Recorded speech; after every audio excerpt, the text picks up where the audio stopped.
Good morning, everyone. I'm Katie Bennett, supervisor of the Release Reentry team, and this is my partner, Eric Barker. Morning. We've invited you here to participate in the Release Day Family Orientation. What this is about is to help educate you what you can do to help your loved one be successful out in the community, how they can get off of parole with your support, and what a good support system looks like. So our goal as a department is to, one, help your loved one get back on track, start parole successfully, complete parole successfully.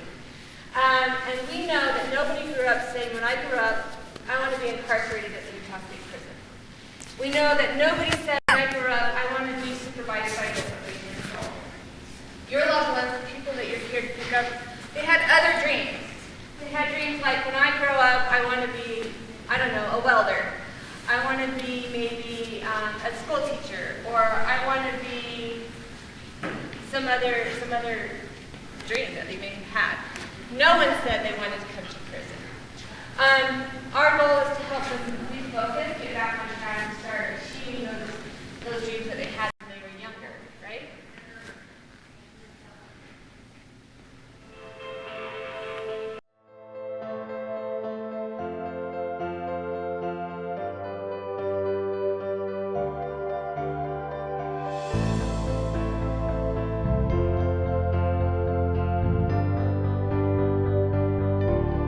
As I leave this place, I think back on my time here at the Utah State Prison. It's a time for many of us when we were at our lowest in life. Reentry began the moment I entered here. I was processed, assessed, and ultimately given programs to aid in my rehabilitation. Caseworkers, medical professionals, and corrections officers helped me to understand my shortcomings. Life skills, emotional management, and ways to defeat my addictions were all tools that aided me in becoming a better father, son, friend, and community member. Like others within this facility, I was offered educational opportunities. A high school diploma, an associate's or bachelor's degree, or a vocational degree in auto mechanics, culinary arts, or even welding. I developed marketable skills while working in fields such as manufacturing, data entry, and digital design. As time passed and my release approached, I met with a reentry team. They eased some of the stress and fear I have about reentering the community. They took the time to identify resources, such as government agencies, that can help me access healthcare, housing, and job placement. They helped me practice my interviewing skills, build my resume, and even identified a career that fits me and who I am. I may start my release in a community correctional center. Or I'll release on a parole supervision, where agents ensure that I have the resources and support I need. In addition, I will follow a case action plan that may include educational classes, home visits, and meetings at a treatment resource center. As part of the reentry stability process, I will rely on my friends and family in ways that may never have happened before. I will need them to be supportive without enabling me to relapse into old ways that led me here in the first place. Thanks to the opportunities I received, I leave this facility today never planning to return.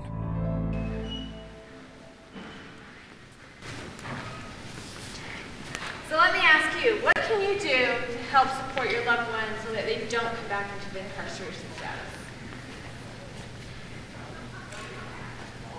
Oh, come on. What do you got? You can support them in helping them look for work, stay on track. If they start falling off track, make sure you let them know if it's too far, so that way you can keep them. So look for work, set boundaries, set expectations. That's good. Anybody else have any other ideas? Help them feel needed and valued. Right, that's a good one. Just everyday Structure. structure, They're used to structure in there. right? But you have to give them structure to keep them going. So think about that a little bit, right? Like structure, your family members have been under a lot of structure inside the prison over the last little time, whatever time they've been in there. And now that they're being released, maybe that structure is not going to be there. Some of them could almost vapor lock or not really know what to do because their life's been so regimented inside the prison. So, yeah, you're exactly right. Yeah. locked up for a long time, so going out there is probably stressful. And if you give them too much at one time, it just might overwhelm them and they might relapse or whatever they're doing. You're right. Just getting out is overwhelming, and then to add all the other expectations of them jumping into life and just being at the same speed you're at, that could be extremely overwhelming, right? Any other ideas? Okay. Yeah. Just let them know that you love them and you're there for them. Right. Let them know that you're there for them.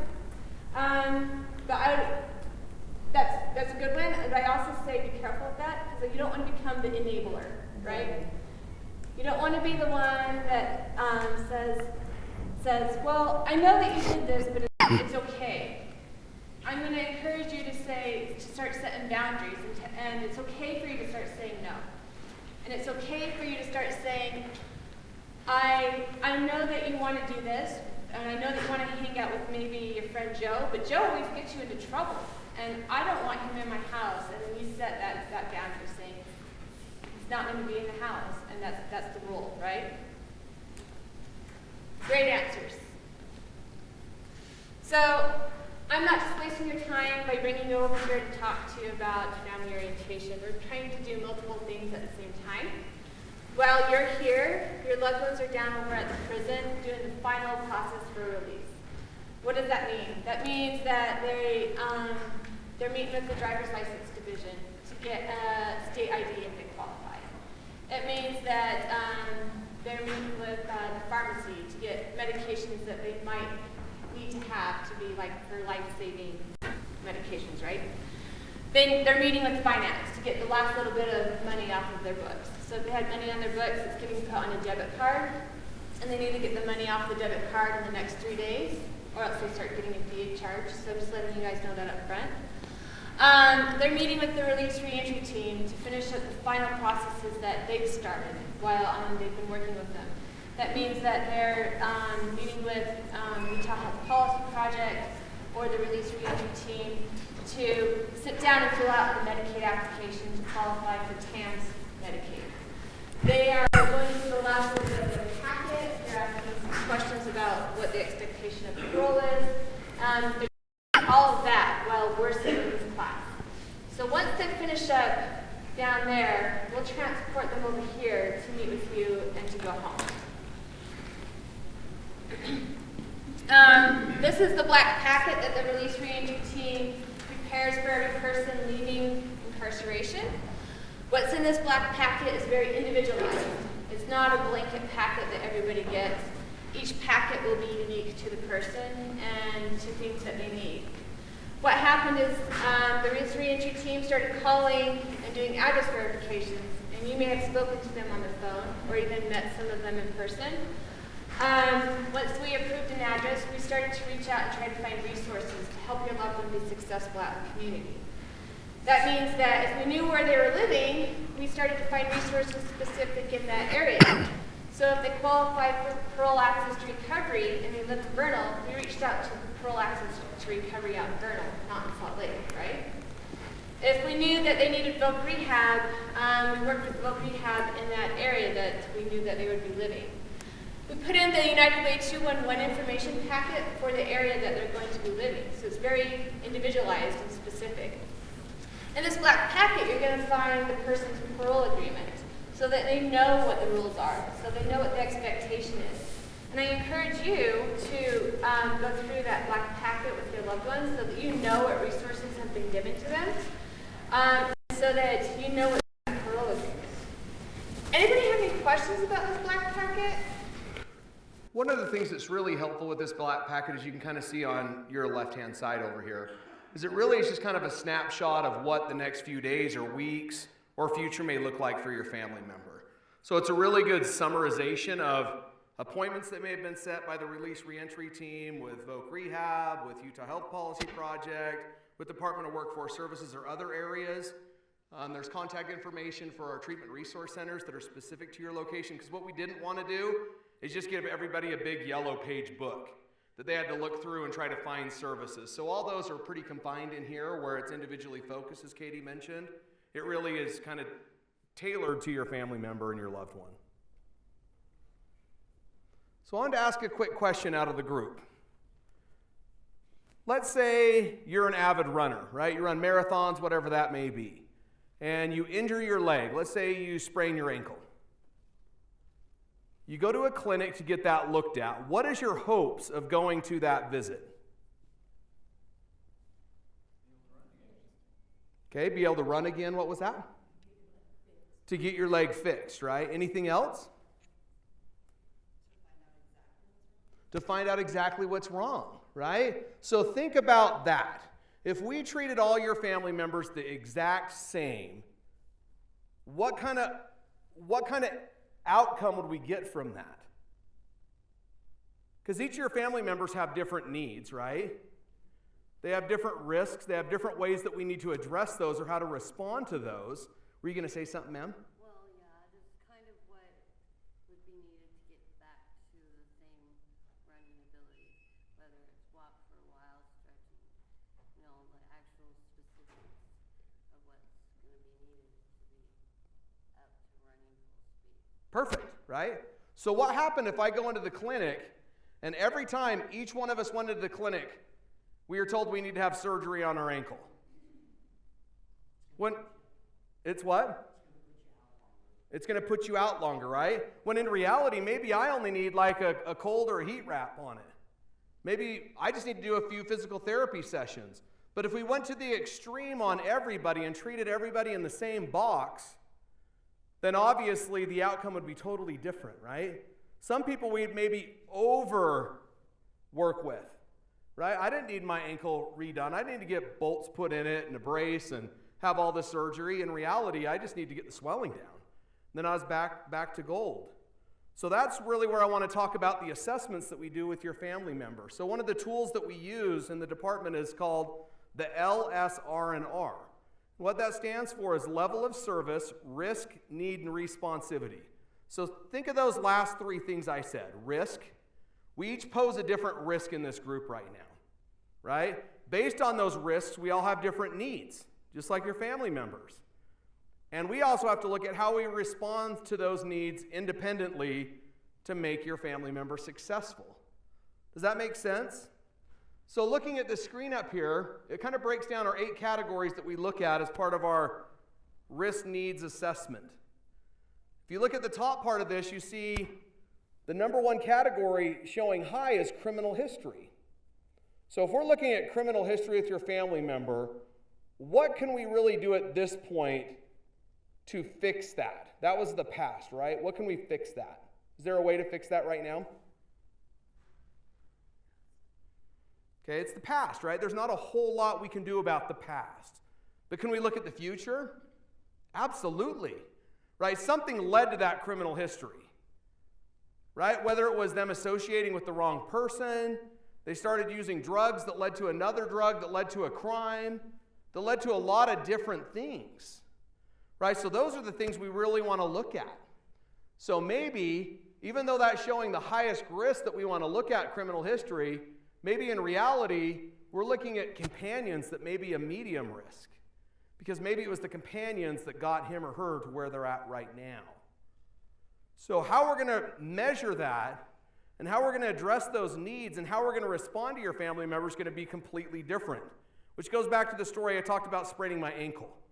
We're not going to go to the extreme or the very low end. We're going to tailor it specifically to your family member's needs. Any questions on why we do the assessment and what that looks like? So let's talk a little bit about a case action plan.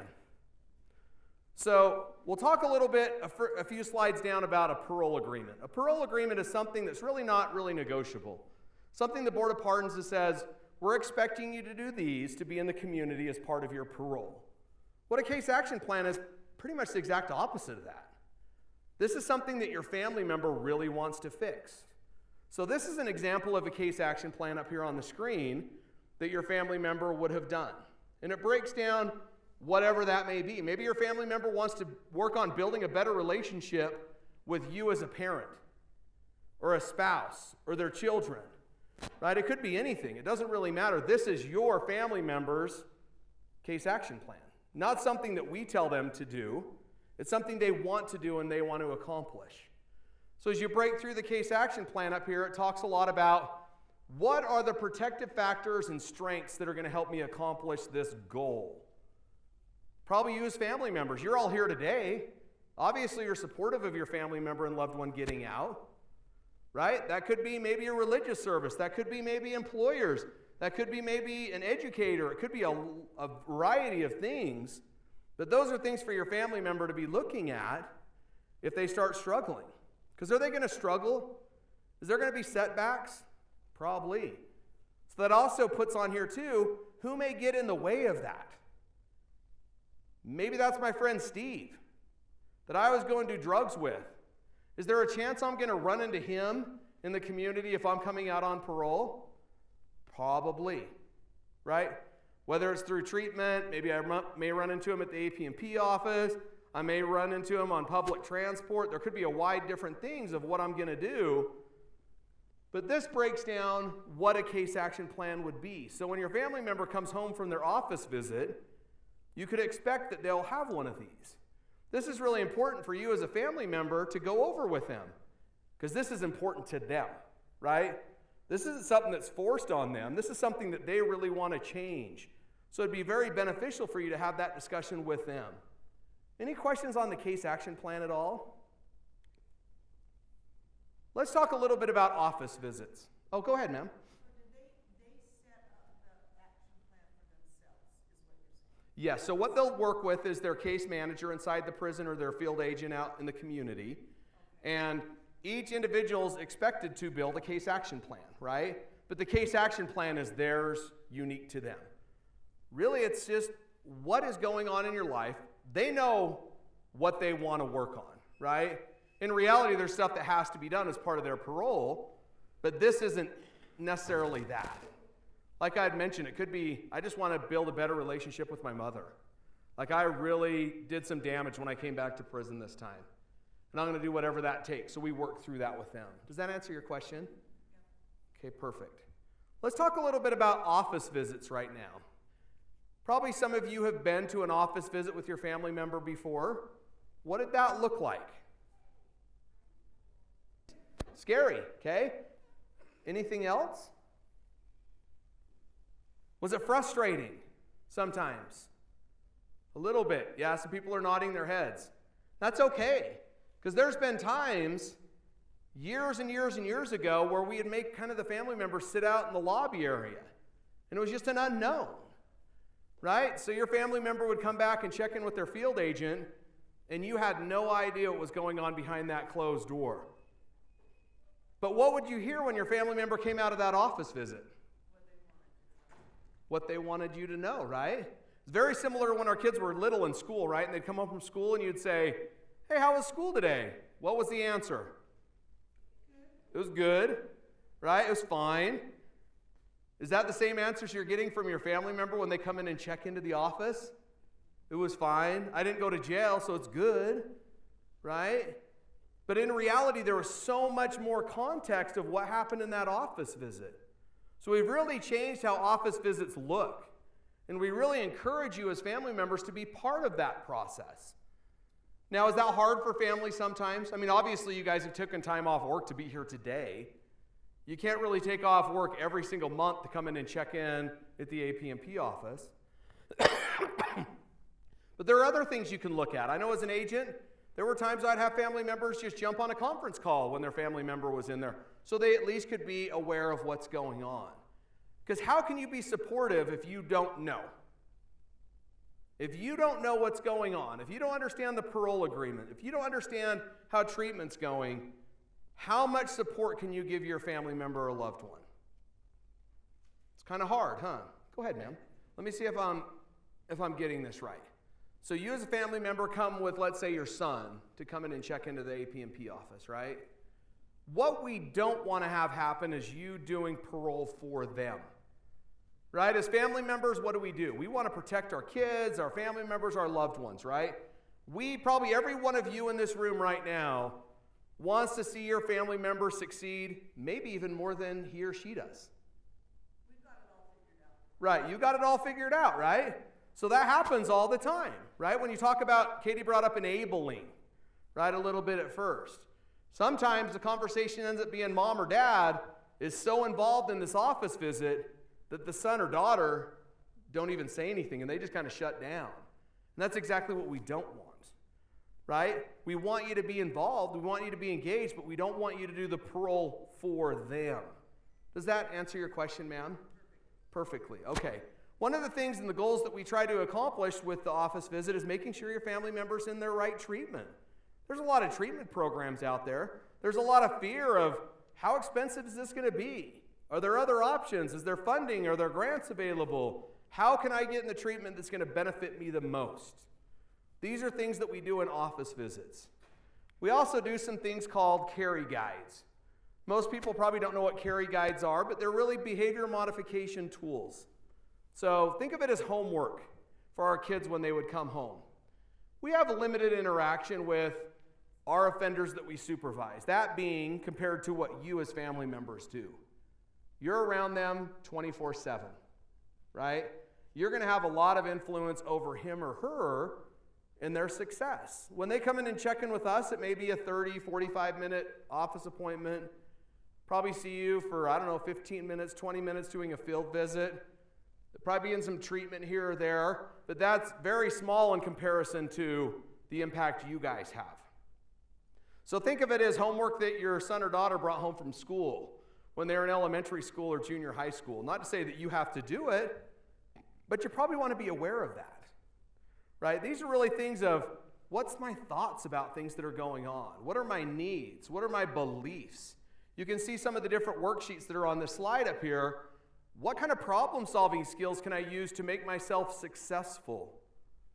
Because in reality, these are things that are going to resurface again, right? And if they work through these worksheets, they're going to know how to react differently so they don't come back to here again. Because the likelihood of them running into that friend that's using drugs may be a high possibility. We don't know. But we do know how we can work with them to how to respond when that action happens, right? When you do run into Steve, what are you going to do next time? So they're better prepared instead of just vapor locking and not sure what to do other than start using drugs or do other things that's going to lead them back here. Does that answer questions about like our office visits and why we do them? Any questions about office visits at all? Is that something that happens every month, or does everybody have their own So schedule? it's really based on that LSR&R that we do, the risk needs assessment. Because once again, if we have a low risk individual that we supervise, do we want them coming into the office 2-3 times a month? No, because you know what? Then we're over supervising them, right? Compared to, let's say, someone that's in intensive supervision. They got a lot of things we got to work on.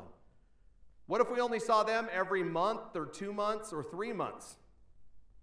Then we're not supervising them enough, right? Because we need to make sure that we got them in the right thing. So yes, it's based on that assessment. It's based on how they're doing. And the goal is over time, that interaction is going to be less and less and less because at some point they're going to be off parole. At some point, they're not going to need to come in and check in with us. At some point, we're not going to be coming over and doing field visits at their home. Does that answer your question? Perfect.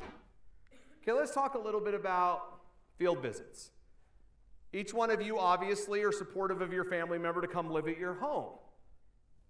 Some of you have probably had us come over to do field visits at your residence at some point.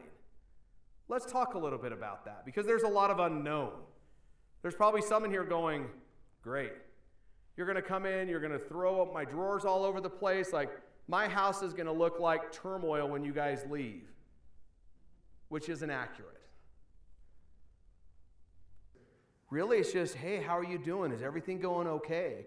There's times we may just meet with your family member or loved one just out in the driveway. We may just talk to them at the front door. Are you in marked cars? Our cars are unmarked. So, but there is some, obviously, safety things that we have to wear vests and other protective gear too. And that is sometimes frustrating for family members. We understand that.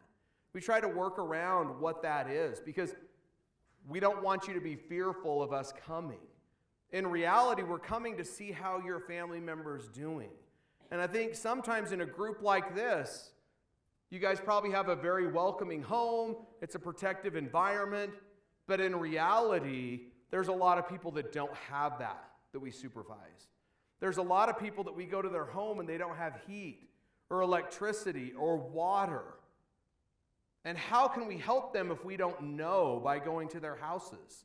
Because what do we hear when they come in and check in for their office visit?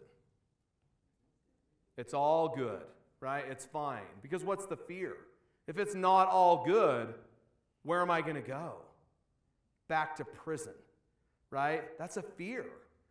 And that's what we're here for. We're here to help find your family members if they're struggling having food in the fridge, getting their electricity turned on. We have resources, but we can't help them in case we know. And the only way we're going to know is by going out and seeing them in their living environment. A lot of people have the assumption that when we look in a fridge, we're just looking in a fridge to find alcohol because they have an alcohol clause. But has anyone ever thought about we look in the fridge to make sure they have food? I can't tell you how many times as an agent I've looked in fridges and there's a couple eggs in there and some milk. How can someone survive on that? And my reaction is, let's get you in and get you on food stamp assistance. Let's figure out something. You cannot function with this. You're going to ask a question, ma'am. Are field visits scheduled? Is it something we know? Typically, they're not scheduled. There may be some times that could happen, but typically, we just show up. So let's talk about that a little bit. I think this lady back here had mentioned, gosh, I feel sometimes like I'm being supervised, right? Sometimes it's frustrating for me, right? You, as well as your family member, need to live their life.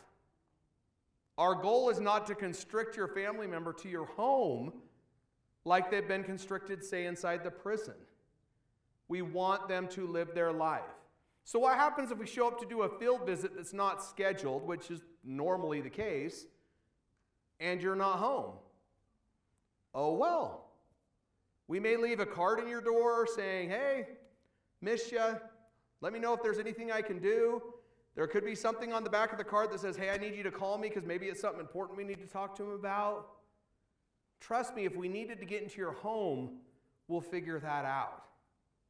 Don't be on home confinement yourself in case you're on home confinement for COVID-19. Right? We don't want you to be that. Just as much as we don't want your family member to be that. Live life. Right? Don't feel like you're under this microscope that you can't do some of the basic things that you just need to do to have a productive life. Any other questions on why we do field visits? She mentioned the vest. Oh yeah, go ahead. And how it might scare kids. So our agents, they will be wearing vests. It's an officer safety thing. They're not there to scare or intimidate, but it is to keep our officers safe. They, like you, have families that they want to go home to and see every night. I typically always kept stickers or little tattoos in my vest to give to the kids because I knew that would be scary. So I have a 8-year-old. It doesn't faze her because she's always seen it. But like her other friends who have come over, if they've seen like my vest sitting on the table because I was doing things with it, they would ask questions about it. And that got me thinking, oh, it's different for other kids.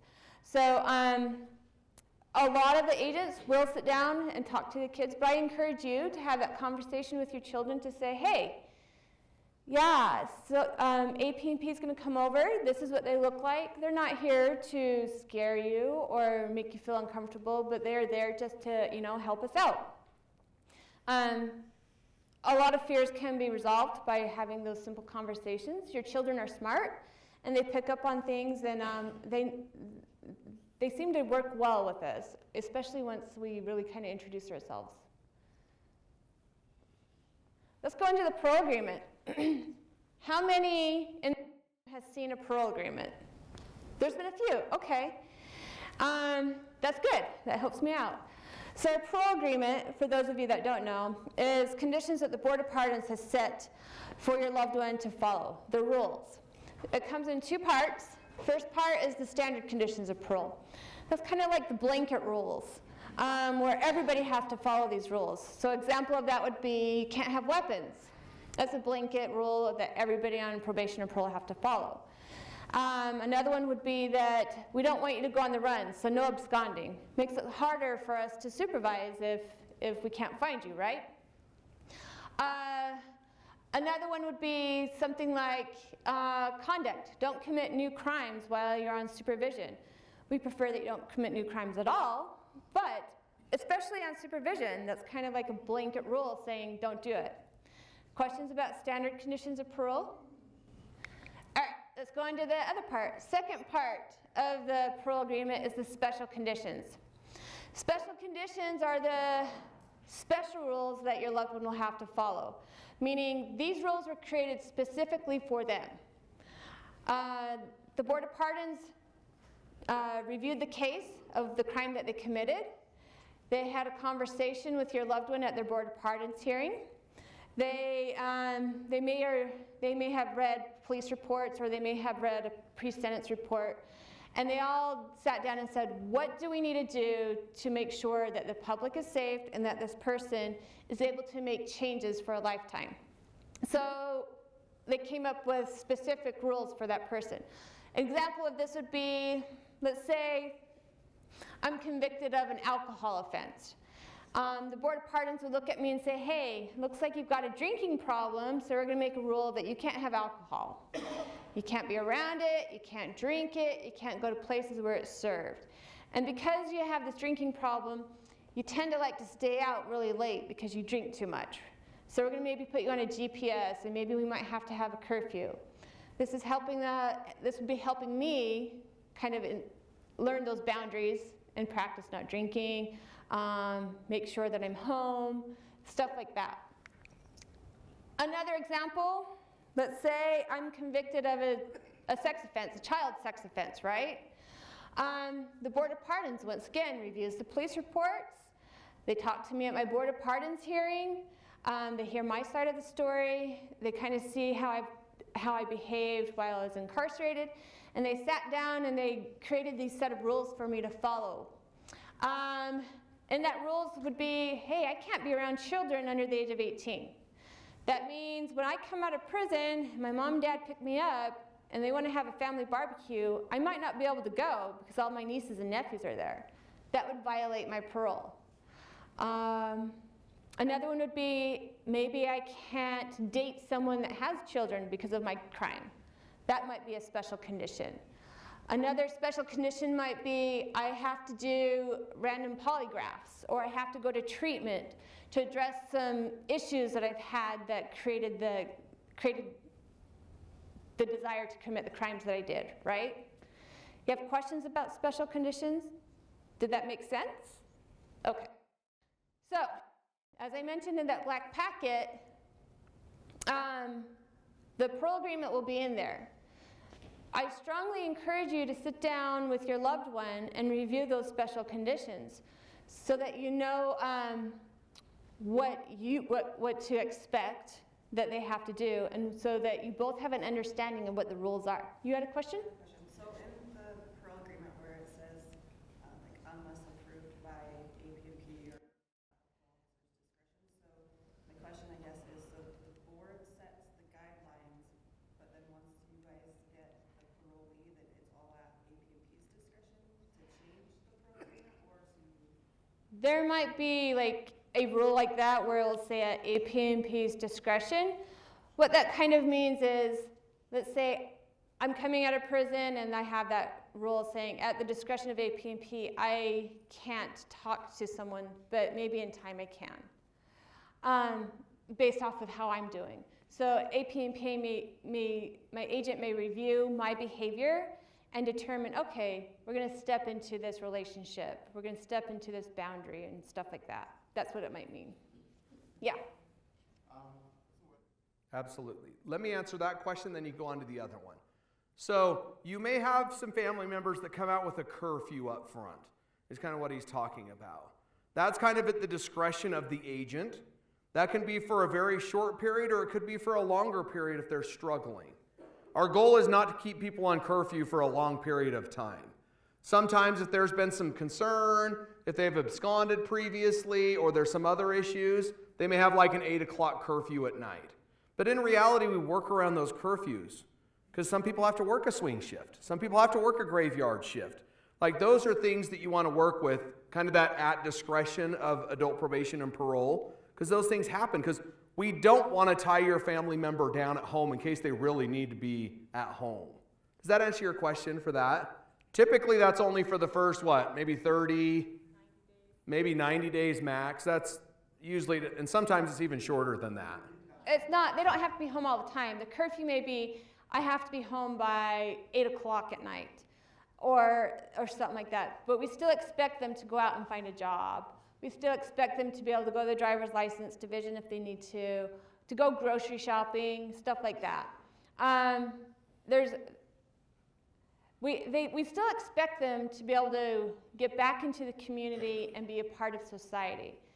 Even if they have a curfew, for example, during the day they can get all the stuff done in society, but we're saying, hey, be there at 8 o'clock until it's lifted, that curfew's lifted. Did that answer your question? Yeah. And did you? Okay. Anyone else had any other questions about office, home visits, parole agreements? Okay.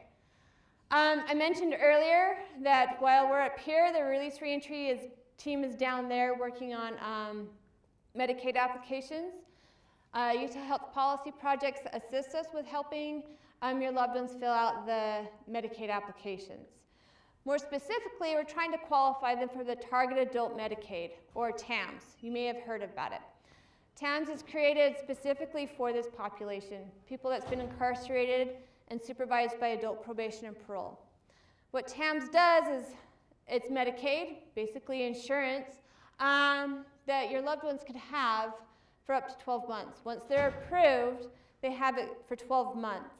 Even if they get a job, they'll still have it if they qualify for TAMS.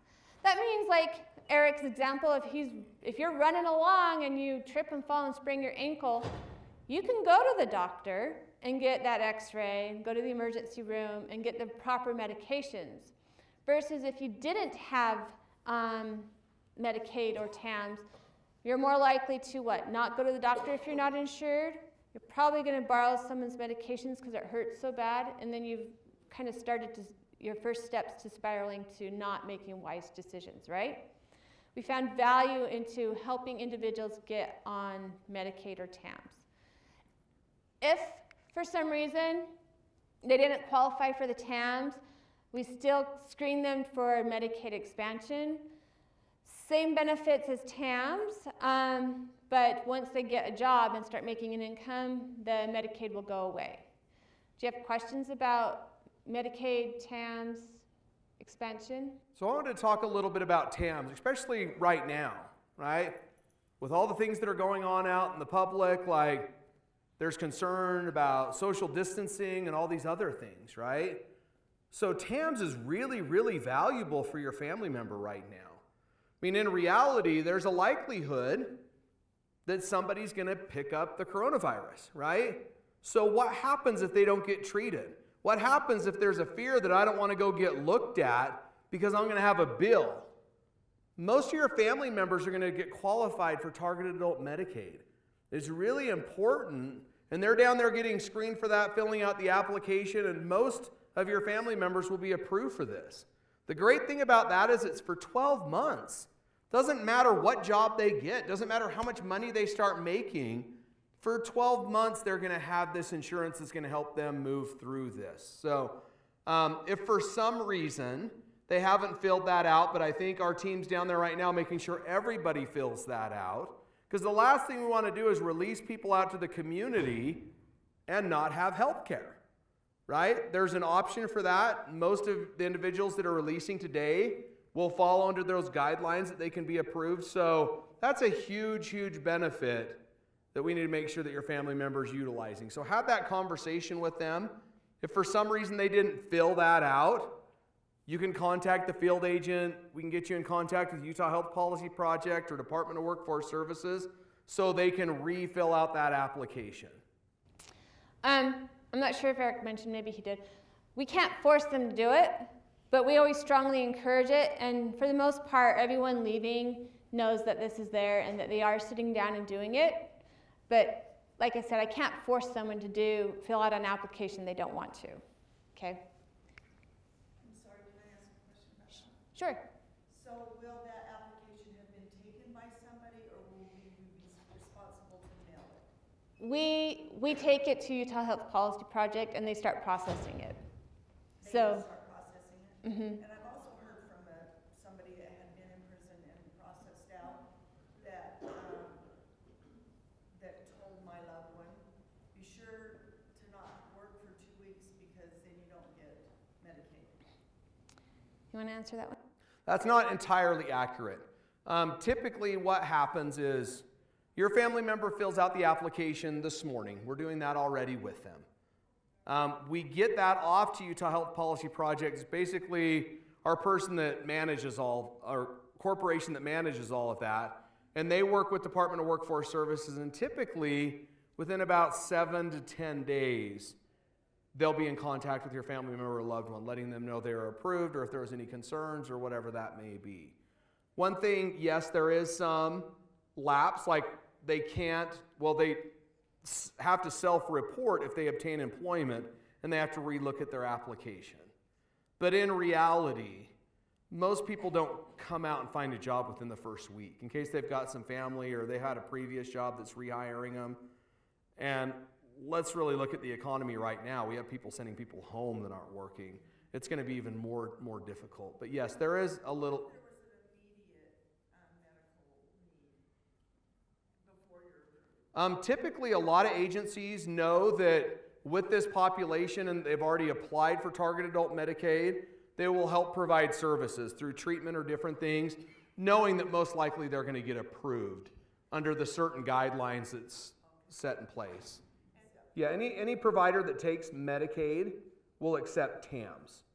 And so I'm sure if you had a question in regards to that, I'd say reach out to your local Department of Workforce Services office, and I'm sure they have some list or like a link that you can go to see, but I don't think me or Katie know where that is. So.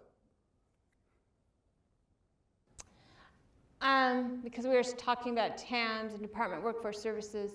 Department of Workforce Services works really closely with our department, more specifically our Utah Correctionals, our UCI, Correctional Industries. They start working with offenders that qualify for the UCI program or is working in UCI to help educate individuals that's been incarcerated on how to build a resume, how to have a job interview, especially when it comes to answering the question of, where have you been the last year and a half? I don't see any work history. That's kind of a complicated, maybe somewhat embarrassing question to answer, right? So UCI and DWS has been working together to help educate people coming out of incarceration how to do employment stuff. 10 years ago, you could still go down to Subway, walk in and say, I want an application, or you can still go to the bank and say, I want an application, fill it out, and turn it in, right? Now it's not that way anymore.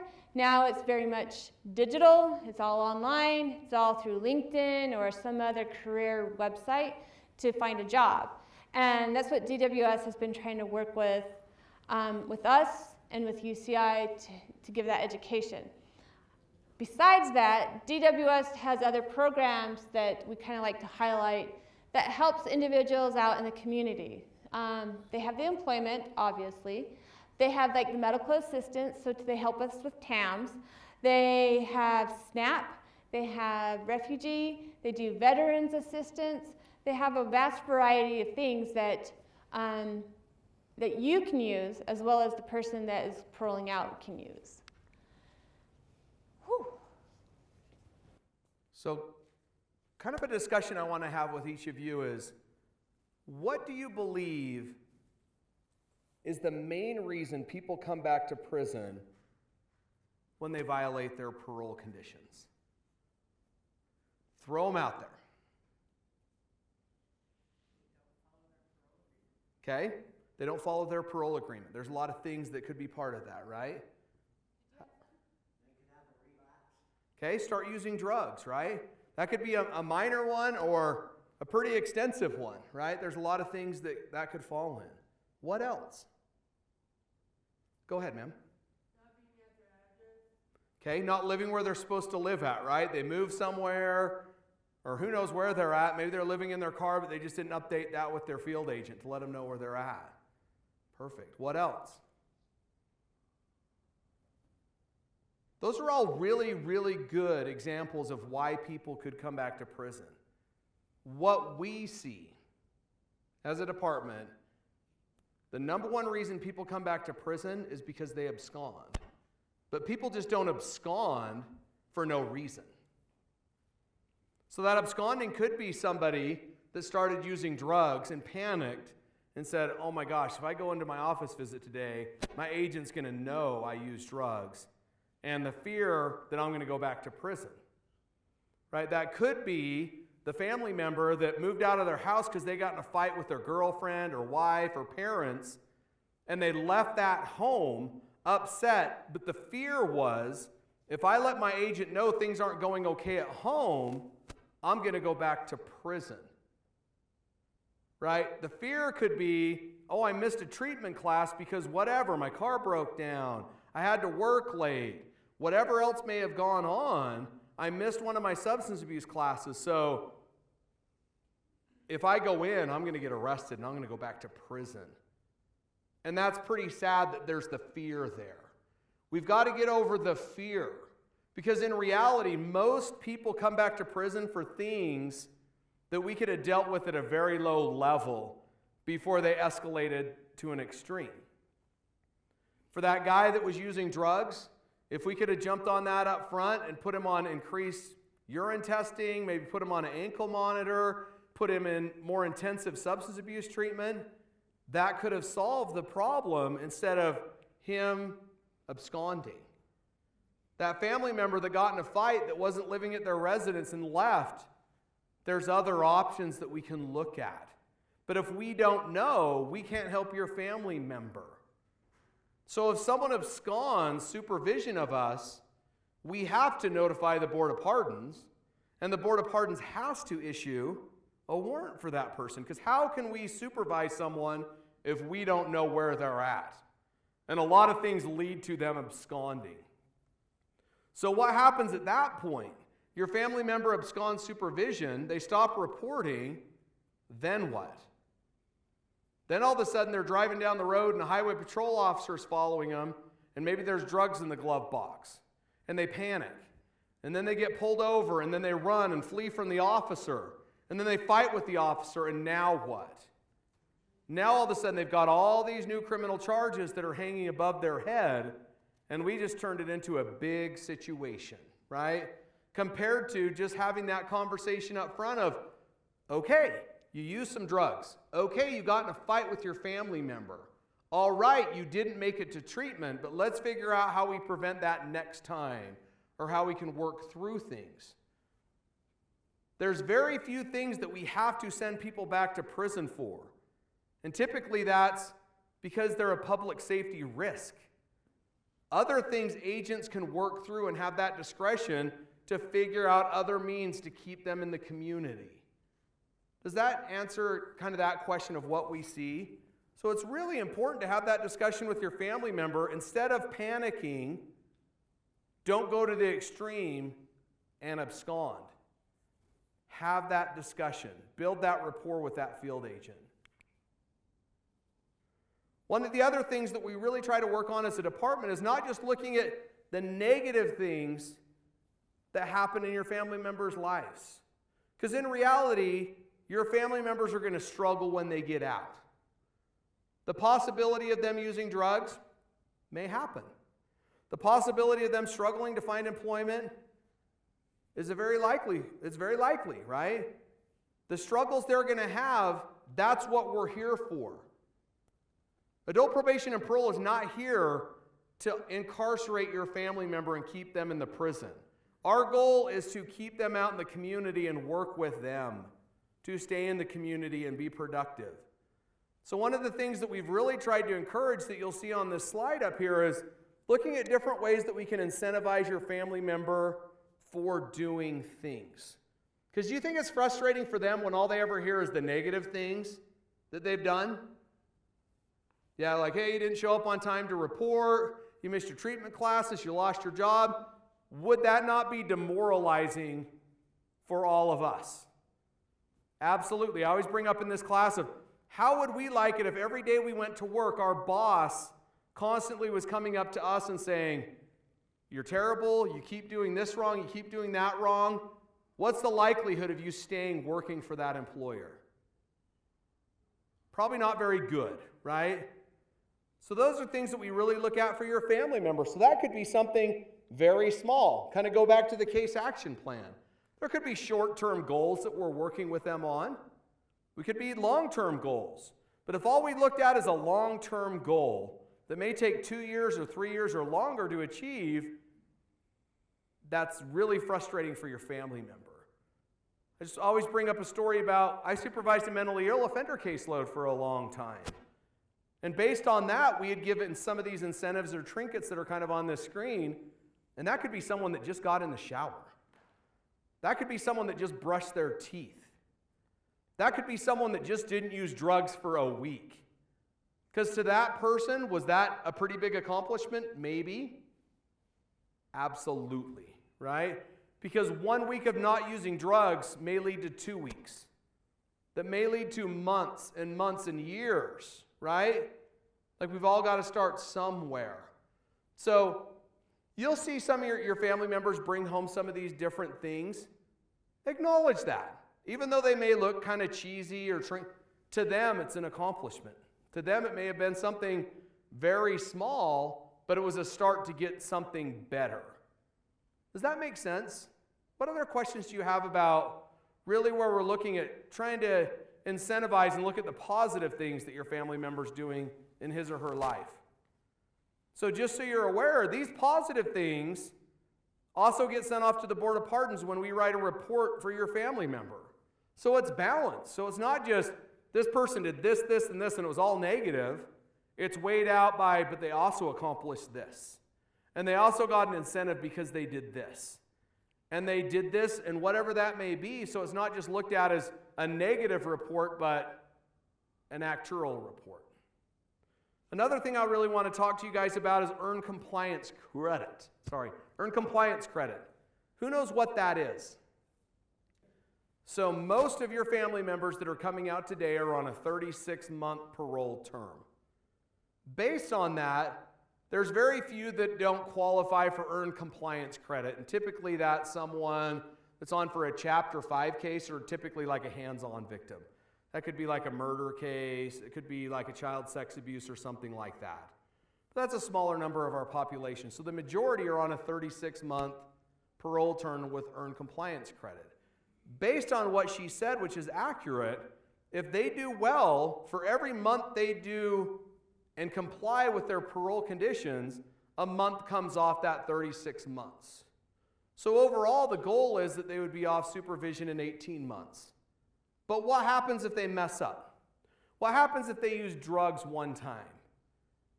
They don't restart back over again. They just don't get credit for that month that they had a lapse. So all of a sudden now it's gone from 18 months to 19 months. But it's not the end of the world. Does that make sense on what earned compliance credit is? Great. I want to talk a little bit about your treatment resource centers. We talked a lot about most of your family members have to be in treatment. They have to be engaged in some type of anger management, substance abuse, parenting, whatever classes those may be. Each of you got a brochure up front when you came in that breaks down your treatment resource centers. Now that's a great option for you guys to utilize because there is no cost to that for your family member or you. They can go and get that treatment. They try to work around schedules of your family members.